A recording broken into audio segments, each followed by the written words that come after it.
Good afternoon. Today is Tuesday the 26th of April, 3 days before the royal wedding between Willie and Katie in central London. I just wanted to come on YouTube and give this broadcast to say that because of the incredible surveillance that I have been under, I cannot organise a particular place to meet. All I can say is for Friday, if you are against this public spectacle of propaganda and stupidity and social hierarchy, make your way into London anonymously, switch your telephone off if you are a high-profile activist or anarchist, bring megaphones, bring banners, bring black clothing if you want, and you will find other like-minded people in central London to join. But because my telephone is tapped, my email is being checked, I even got followed in London by someone who I then figured out, I cannot, because of my profile, be as free as some of you in order to cause disruption, because as soon as I set foot in central London, I will have my own detail of police and forward intelligence team who will be filming me and following me for that special occasion. As I've been saying to all the world's media, I have no issue with two young people in love getting married. My issue is when it becomes a giant propaganda bread and circuses event which spends basically, it's because it's a national holiday. This is going to cost the country hundreds of millions of pounds, and on security alone, I've seen figures of up to £24 million to keep these inbred, royal, blue-blooded scumbags who are responsible, their family anyway, for so much slavery, oppression, tyranny, brainwashing, and the most important one, poverty in this world. So I may call myself British, I may call myself Brazilian, or both, but I am never a subject to this royal family. It's enough to make me want to burn my passport, but it's out of date anyway, so what am I going to do? I see the royal wedding as a big symbol, a very public symbol of the general madness that the British people and we in the Western world are under. Because I've seen some propaganda from Canada, from Australia, from New Zealand, and from the United States. And your media is also going completely nuts over this royal wedding in a positive way, as if this is a good thing. But I think it's important as protesters that we do make our voices heard. And I can't organise any particular places, but I do know that there will be anarchists meeting in Soho Square on Friday morning. Whether I will be there or not, I can't say. But it's important for us to show our faces, and so for the media, the worldwide media, to see that there is opposition to this, because you're going to see there's going to be hundreds of millions of people watching this on TV going, oh my god, I agree with these people, they're right, this royal wedding is ridiculous, it's stupid. And I see the royal wedding as well as a wonderful opportunity for the Love Police to celebrate 2 years of the Love Police. The official anniversary is the 1st of May 2011 for the 2-year anniversary, but let's do it, let's hack this wonderful worldwide media event to celebrate 2 years of the Love Police on the 29th of April.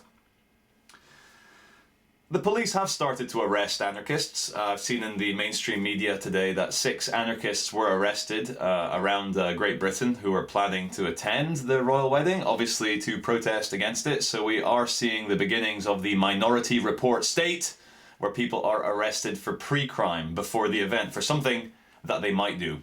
And how funny would it be if whilst I filmed this video, the police came busting in now and grabbed me? Which takes me on nicely to my next point.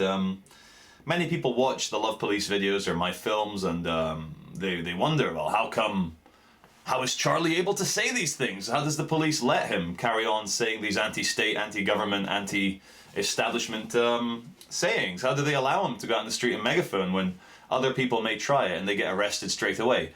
I've got friends up north who try doing what I do with the megaphones, and then detectives turn up at their house and come into their living room. I've never had police turn up at my house, so why is this?